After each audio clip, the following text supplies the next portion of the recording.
Mommy, I'm hungry. Hear this often?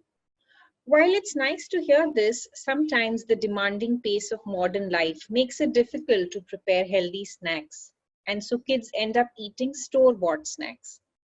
The lure of ads seen on television and even children's magazines surely adds to this attraction. After school time is also the time when kids are hungry and tired. There's a big probability that they demand for sweets or chocolates or biscuits as instant gratification. However, with a little bit of planning, it is possible to make the best of this balancing act.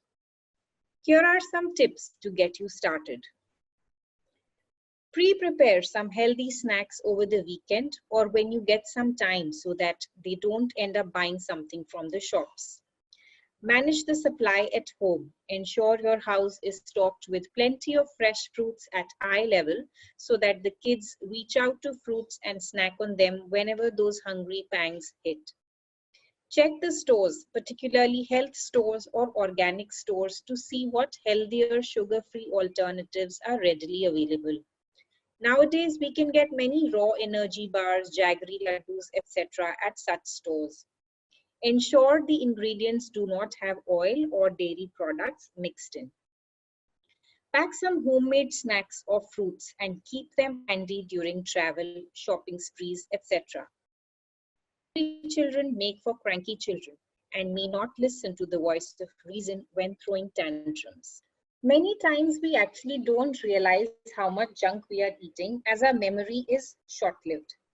Can you remember what you had for dinner 2 days back? Probably not. It's easy to get fooled into thinking that we are eating healthy. So we suggest starting a food diary with your child. Give them an old unused book and label it as a food diary. Ask them to write down what they had at every meal: breakfast, mid-morning snack, lunch, evening snack, and dinner. Don't forget the drinks too and the condiments like sauces. Keep a reminder on your phone so you both don't forget to update the diary. At the end of the program, once you've had a better idea of what is unhealthy, go through the diary along with them and discuss the choices they were making on a daily basis. What was healthy, what wasn't, and what should be dropped off. Join along and maintain your own diary too. After all, our children learn from us. This is a great activity to teach them spellings too.